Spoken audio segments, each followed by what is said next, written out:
Welcome students. Today we are going to study the ecological succession, a very important topic.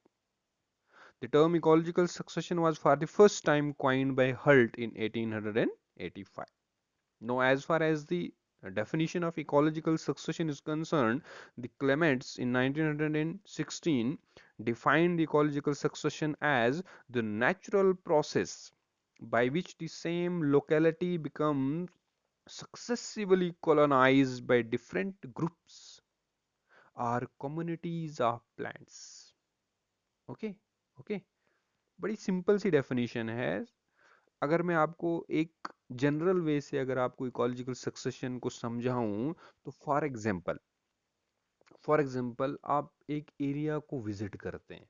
ठीक है, कोई भी area है, कोई पिकनिक स्पॉट आपने देखा जैसे, तो आप उस एरिया को विजिट करते हैं तो आपने उस एरिया की वेजिटेशन नोट कर दी.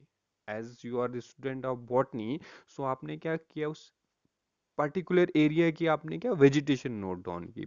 फॉर एग्जांपल उसमें ये ग्रासेस की स्पीशीज प्रेजेंट थी, ये वाले प्लांट्स प्रेजेंट थे, ये वाले आपके ब्रायोफाइट्स प्रेजेंट थे, ये टेरिडोफाइट, ये जिम्नोस्पर्म, ये एंजियोस्पर्म प्रेजेंट थे. ठीक है, ठीक है. तो लेट अस सपोज दैट कि आप उस सेम एरिया को आफ्टर 15 और 20 ईयर्स के बाद उस एरिया को फिर से विजिट करते हैं.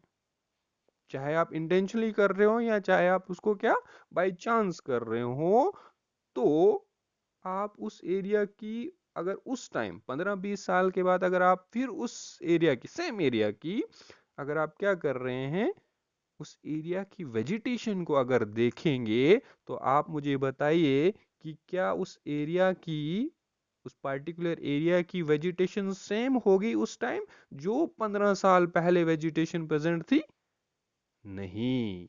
There will be the change in the vegetation. जो 15 साल पहले वेजिटेशन प्रेजेंट थी, वो आपको 15 साल के बाद या 20 साल के बाद वही टाइप की वेजिटेशन आपको वहां पे नहीं मिलेगी. So that gradual change which is occurring in a particular geographical area, जहां पे क्या हो रहा है, एक कम्युनिटी जो है वो चेंज हो रही है with the another community. Simple में क्या है, अगर आप इसकी डेफिनेशन को अगर आप समझें, तो सक्सेशन क्या है, एक पर्टिकुलर एरिया में एक कम्युनिटी चेंज हो रही है विद द अनदर कम्युनिटी. और वो क्यों चेंज हो रही है? Due to the change in the environmental factors. Very important point. क्यों चेंज हो रही है? क्योंकि जो उसके लिए फेवरेबल इन्वायरमेंट चाहिए वहां पे, वो एग्जिस्ट नहीं करता है. So that the existing species get replaced by the another community. So जो आपकी एग्जिस्ट कर रही है, उसके लिए जो है वो इन्वायरमेंट फेवरेबल नहीं है, तो जिसकी वजह से वो स्पीशीज, वो कम्युनिटी चेंज हो रही है बाय द अनदर कम्युनिटी. क्यों चेंज हो रही? क्योंकि दूसरी वाली कम्युनिटी के लिए उस पर्टिकुलर एरिया में जो इन्वायरमेंट है, जो उसको टेम्परेचर है, ह्यूमिडिटी है, मॉइस्चर है, लाइट है, these are the environmental factors जो फेवरेबल होने चाहिए. सो एग्जिस्टिंग स्पीशीज के लिए वो फेवरेबल नहीं है, तो इनकमिंग स्पीशीज के लिए वो फेवरेबल होते हैं. So that existing species gate replaced by the another. समझ आई सक्सेशन की? Gradual change of the replacement of one species, one community by the another community over a period of time. ठीक है, या इसकी हम दूसरी डेफिनेशन अगर आप देखें, इसमें क्या लिखा है मैंने, succession is a universal process of directional change in community composition on an ecological time scale. Very important. ठीक है, क्या है? डायरेक्शनल प्रोसेस है, और ये हमेशा क्या होता है, यूनी डायरेक्शनल और प्रोग्रेसिव सीरीज में होता है. From simpler to the complex, from simpler to the complex. ठीक है, प्योर टू दी सेवरल, कम से लेके ज्यादा तक, सिंपल से लेके कॉम्प्लेक्स तक. सो तभी हम क्या बोलते हैं, unidirectional progressive series of changes. क्या लिखा है मैंने? Is a unidirectional progressive series of changes which leads to the establishment of a relatively stable climax community.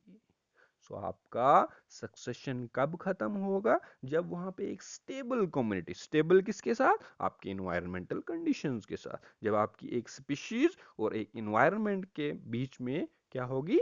एक हार्मोनियस स्टेबिलिटी आ जाएगी। ना आपकी इन्वायरमेंट आपकी कम्युनिटी को तकलीफ देगा और ना ही आपकी क्या कम्युनिटी आपकी इन्वायरमेंट को कुछ छेड़खानी करेगी। मतलब एक दूसरे के साथ स्टेबल हैं। Or we can say that there is the compatibility between the species or the community and the environment। तब जाके आपकी सक्सेशन क्या होती है? फॉर अ टाइम क्या होती है? स्टॉप हो जाती है। कब हो जाती है स्टॉप? जब आपकी उस पर्टिकुलर एरिया में क्लाइमैक्स, और हम उसको क्या बोलते हैं? स्टेबल कम्युनिटी आ जाती है। ठीक है, ठीक है। तो क्लाइमैक्स कम्युनिटी क्या करती है? Marks the end point of the succession. So जहां से शुरू हुआ और जहां पे खत्म हुआ, सक्सेशन जहां से शुरू हुआ और जहां से खत्म हुआ। शुरू कहां से हुआ? द फर्स्ट कम्युनिटी जो आ गई आपकी इस उस पर्टिकुलर एरिया में, उसको हम क्या बोलेंगे? Pioneer community. And stage is known as pioneer stage. ठीक है, जहां से शुरू हो गई उसको पायनियर कम्युनिटी बोले। और जो बीच वाली जितनी भी आपकी स्टेजेस हैं, जितनी भी कम्युनिटीज आएंगी, उनको हम क्या बोलेंगे? Cereal stages. और वो सिरल स्टेजेस क्या होती हैं? टेम्परेरी होती हैं। Very important point. Each temporary stage in the successional process is called a seral stage and the community will be known as seral community. और लास्ट में आपका क्या आ जाएगा? Climax community. ठीक है, ठीक है, क्लाइमेक्स स्टेज। ठीक है, क्लाइमेक्स स्टेज आपका क्या है? स्टेबल, आपके एनवायरनमेंट के साथ स्टेबल है फॉर द टाइम बीइंग। एक टाइम ऐसा आएगा वो भी आपकी क्या हो जाएगी? खत्म हो जाएगी। ठीक है, ठीक है। No let us proceed further. What are the types of ecological succession? ठीक है, इकोलॉजिकल सक्सेशन की टाइप्स कौन? So number one is primary succession. और ये टाइप्स किसके बेसिस पे हैं? Present depending upon the presence of the substratum. कि आपकी इकोलॉजिकल सक्सेशन कहाँ से शुरू हो रही है, कौन सा सबस्ट्रेटम है, उसके बेसिस पे आपकी इकोलॉजिकल सक्सेशन की हमने टाइप्स देखनी है। ठीक है, so number one is your primary succession. Primary succession. So primary succession कहां से स्टार्ट होती है? Occurring in bare areas such as a new volcanic island where no community existed before। समझ आई?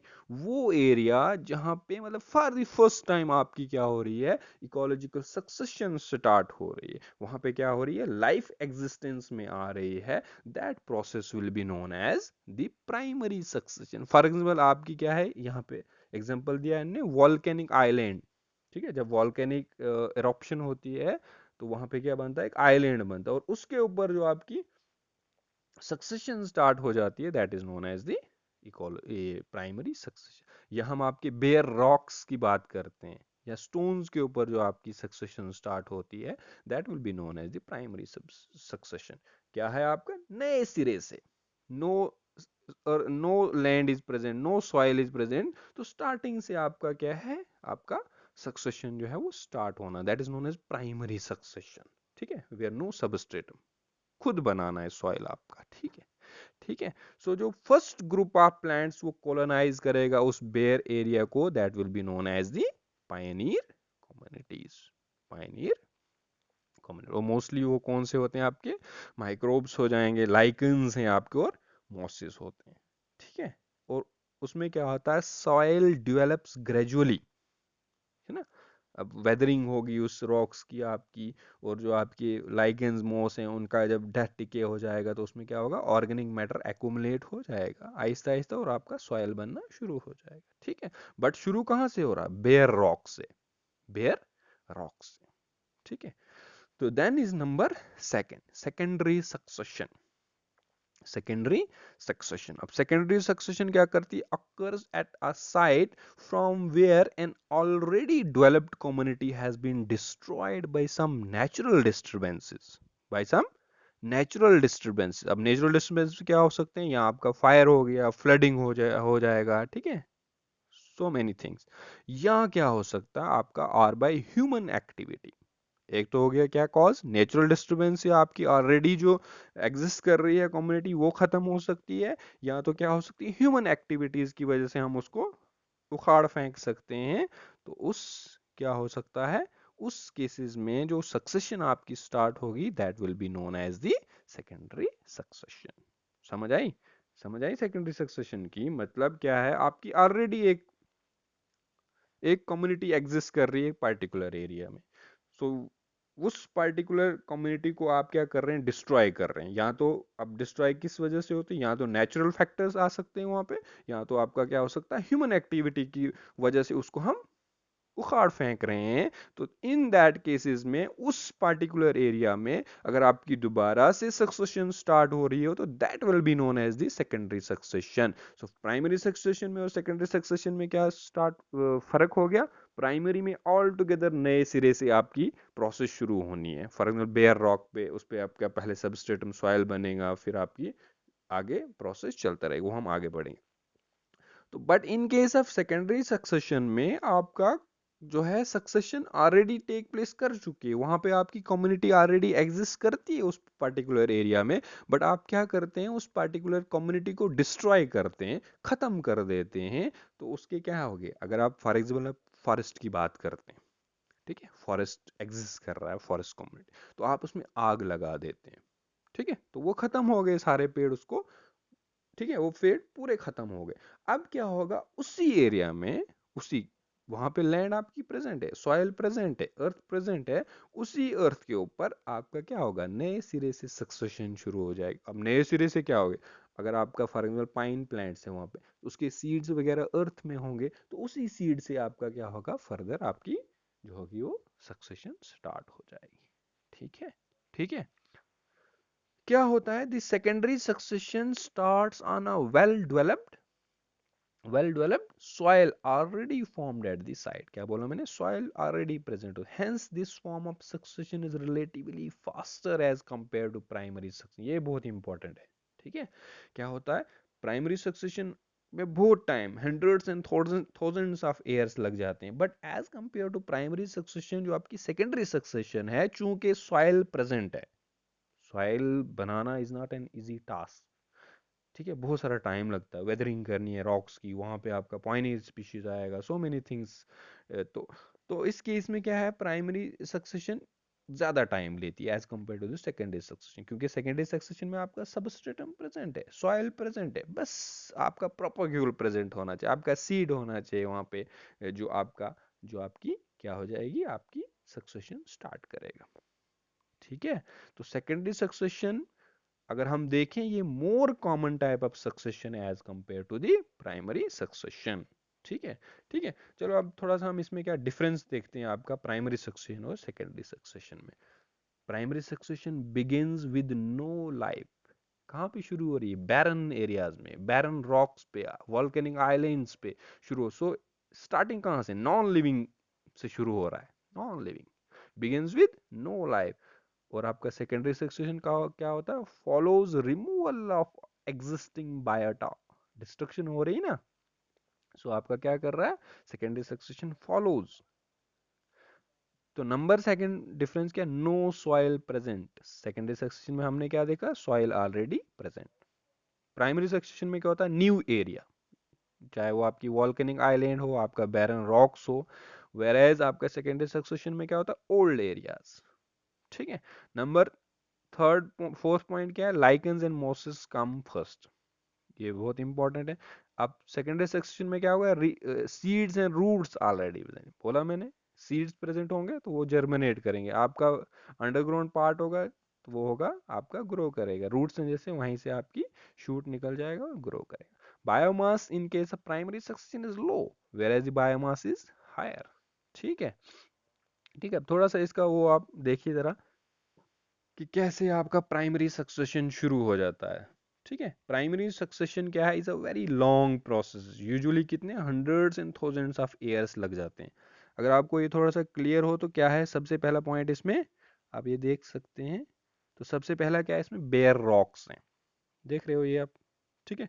तो उसके बाद क्या आ जाएंगे, लाइकेंस एंड मॉसेस वगैरह आ जाएंगे, जो आपकी रॉक्स की वेदरिंग करेंगे और आपकी सॉइल बनना शुरू हो जाएगा, डिकम्पोजिशन हो जाएगी, ऑर्गेनिक मैटर जमा होना शुरू हो जाएगा। जब आपका थोड़ा सा ऑर्गेनिक मैटर बन गया तो उसके ऊपर क्या आ जाएंगे, स्मॉल एनुअल प्लांट्स आना शुरू हो जाए, ग्रासेस हर्ब्स वगैरह जो होंगी वो वहाँ पे लगना शुरू हो जाएंगे। ठीक है।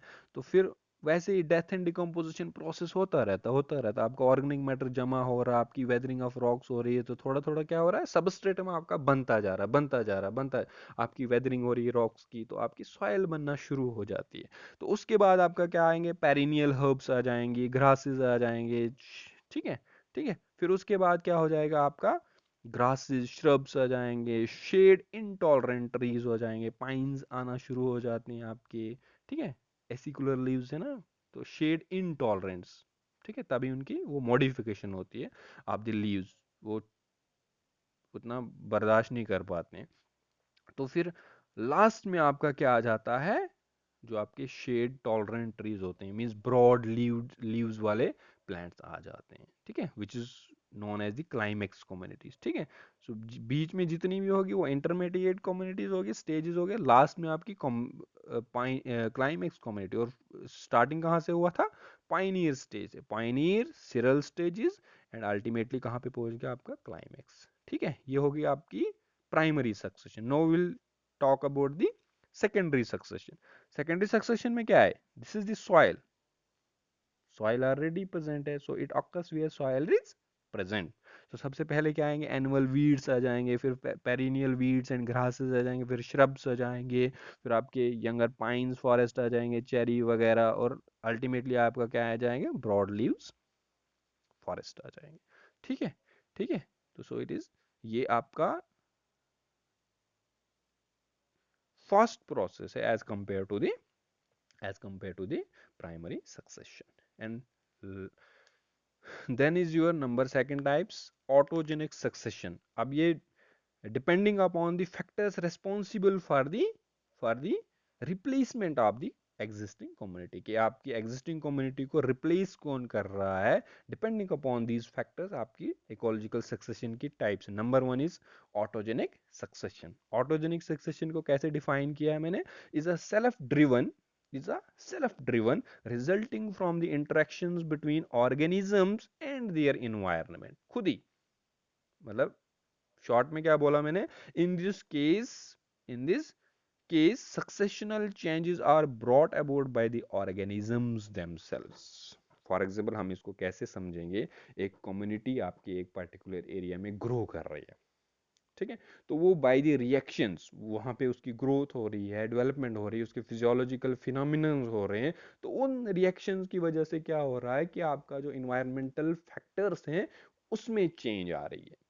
ठीक है, जो वहाँ पे एग्जिस्टिंग इन्वायरमेंट है उसमें चेंज आ रही है। फॉर एग्जाम्पल वहाँ पे हाई रेनफॉल हो रहा है, हाई टेम्परेचर हो गया है, लो ह्यूमिडिटी हो गई है, फलाना फलाना हो गया, आपकी सॉइल की पीएच चेंज होगी, सैलिनिटी चेंज होगी, एल्कलिनिटी चेंज होगी, पोरिसिटी चेंज होगी। तो उन इन्वायरमेंटल फैक्टर्स को कौन चेंज कर रहा, खुद ही वो जो कम्युनिटी उस पर्टिकुलर एरिया में ग्रो कर रही है, उस वो खुद ही उस इन्वायरमेंटल फैक्टर को चेंज कर रही है, so that these environmental factors get unfavourable to the existing community. So वो खुद ही अपने आप को रिप्लेस कर रही है। मीन्स रेस्पॉन्सिबल कौन है, वो खुद, वो स्पीशीज, वो कम्युनिटी जो अपने आप को खुद रिप्लेस कर। ठीक है। ठीक है। सो ऑटोजेनिक में क्या है, ये सेल्फ ड्रिवन प्रोसेस है, जो एग्जिस्टिंग स्पीशीज खुद ही अपने इन्वायरमेंटल कंडीशंस को चेंज कर रही है और अपने आप की रिप्लेसमेंट का कारण बन रही है। ठीक है, आर यू गेटिंग मी, समझ रहे हो ना। तो then is your number second process, number second type allogenic. नाम ही बता रहा है allogenic. it occurs as a result of the changes brought about in the habitat by external agencies and not by the existing communities itself। ठीक है। ठीक है, समझ आई। ऑटोजेनिक में खुद ही स्पीशीज करी, बट एलोजेनिक में बाहर वाले factors, not this species itself, चाहे वो ह्यूमन एक्टिविटीज हो, चाहे वो नेचुरल फिनोमिनन्स हो, वो उस हैबिटेट को चेंज कर रही है, और वो कंडीशन जो है वो अनफेवरेबल हो जाते हैं टू द एग्जिस्टिंग कम्युनिटी, और वो रिप्लेस हो जाती है। ठीक है। ठीक है, समझ आई। ऑटोजेनिक में खुद ही जो वहाँ पे स्पीशीज ग्रो कर रही है वो अपने उस हैबिटेट को, अपने उस एरिया को अनफेवरेबल बना रही है अपने लिए, तो वो खुद ही रिप्लेस हो जाती है। Whereas in case of allogenic में जो फैक्टर्स हैं जो अनफेवरेबल कंडीशन कॉज कर रही है वो खुद स्पीशीज नहीं कर रही, बल्कि सम एक्सटर्नल फैक्टर्स हो सकते हैं, वो नेचुरल फिनोमिनन्स हैं या ह्यूमन एक्टिविटीज की वजह से वो चेंज हो रही है और वो स्पीशीज की रिप्लेसमेंट हो जाती है। ठीक है, then is the number second type depending upon the types of organism, जो पाइनियर ऑर्गेनिजम्स हैं उनकी टाइप्स पे क्या है कि आपकी पाइनियर कम्युनिटी किस तरह की है, depending upon that there are the two types of your ecological succession. Number one is autotrophic and number second is heterotrophic. ठीक है, नाम ही बता रहा है ऑटोट्रॉपिक। अब ऑटोट्रॉपिक मोड में क्या होगा, जो इनिशियल पाइनियर कम्युनिटीज होंगी वो क्या होंगी, आप पे ग्रीन प्लांट्स हो जाएंगे। ठीक है, सो क्या लिखा है इसने, the succession where initially the green plants are much greater in quantity than the animals. ठीक है, ठीक है, initially the green plants are much greater than in quantity than the animals, this type of succession is known as autotrophic succession. और इस autotrophic succession का characteristic feature क्या है, such a succession takes place in a medium rich in inorganic substance. ठीक है, photosynthesis करने के लिए आपको इनऑर्गेनिक न्यूट्रिएंट्स की जरूरत होती है, तो ये वाली टाइप की सक्सेशन कहाँ पे स्टार्ट होगी, वहां पे उस एरिया में जहां पे आपकी इनऑर्गेनिक सबस्ट्रेट जो होंगे वो ज्यादा होंगे। Then is number second. अब इसमें क्या होगा, in heterotrophic succession the population of heterotrophic organism, इसमें आपके एनिमल्स हो गए, फंजाई आ जाएंगे, ठीक है, माइक्रोब्स हो गए, are present in greater quantity in the initial stage. Pioneer initial stages की बात कर रहा हूं मैं, पाइनियर कम्युनिटी। ठीक है, ऑटोट्रॉपिक में क्या होंगे, ग्रीन प्लांट्स ज्यादा होंगे, वेयर एज हेट्रोट्रॉपिक में क्या होंगे, आपके हेट्रोट्रॉपिक ऑर्गेनिज्म, एनिमल्स हो गए, फंजाई होंगे, are present in greater quantity in the initial stage. अब आपकी ऑटोट्रॉपिक सक्सेशन कहाँ पे स्टार्ट होती है, जहाँ पे इनऑर्गेनिक सब्सटेंसेस ज्यादा होती है, वेयर एज आपका heterotrophic begins pre prominently in an organic environment and there is a progressive decline in the energy content, क्योंकि हेट्रोट्रॉपिक ऑर्गेनिज्म है तो वो क्या करेंगे, कंज्यूम करेंगे, तो वहां पे एनर्जी कंटेंट की भी क्या हो जाएगी, प्रोग्रेसिव डिक्लाइन हो जाएगी। ठीक है, ठीक है, समझ आई। And then is the last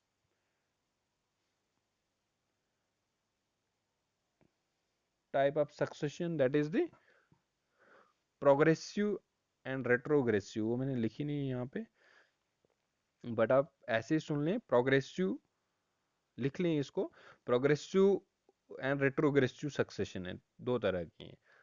ठीक है, प्रोग्रेसिव सक्सेशन कौन सी हुई, the kind of succession that takes place from simple and few forms, समझ आ रही, the kind of succession that takes place from simple and few forms, simple है और कम है, to complex and several kinds of forms are known as progressive succession. क्या, simple से और कम में, सिंपल और कम, और कहाँ की तरफ जा रहे हैं, कॉम्प्लेक्स और बहुत ज्यादा काइंड्स ऑफ फॉर्म्स। ठीक है, फॉर एग्जांपल इसकी एग्जांपल क्या ले देंगे, for example a change from grassland community to forest community. Grassland community क्या है, सिंपल है, कम है, स्मॉल है, बट फॉरेस्ट कम्युनिटी में आपके बहुत तरह के ट्रीज मिलेंगे, so that is simpler and complex form. ठीक, then is the number last, that is the retrogressive. एक होगी progressive and then is the retrogressive. अब रेट्रोग्रेसिव में क्या है, reverse situation is seen and that is known as retrogressive. Retrogressive succession में क्या होगा, the community become simplistic, simple बन जाती है, and contains fewer species and less biomass over time. Means complex से क्या आती है, सिंपल बन जाती है और कंटेन्स क्या कर रही है, फ्यूअर स्पीशीज। अब फ्यूअर स्पीशीज होगी होगी तो क्या होगा, उसका बायोमास क्या हो जाएगा, कम हो जाएगा। अब इसकी एग्जांपल क्या हम वही देंगे, एक फॉरेस्ट कम्युनिटी क्या हो जाएगी, चेंज हो रही इनटू दी ग्रासलैंड कम्युनिटी। ठीक है, ठीक है, समझ आई, समझ आई। ये सिर्फ इसकी डेफिनेशन थी और टाइप्स थी। अब प्रोसेस ऑफ सक्सेशन हम नेक्स्ट सेशन में इसका कवर करेंगे। ठीक है, होप यू अंडरस्टैंड। अगर कोई क्वेरीज हैं, कहीं पे समझ नहीं आई तो आप पूछ सकते हैं। Okay, thank you.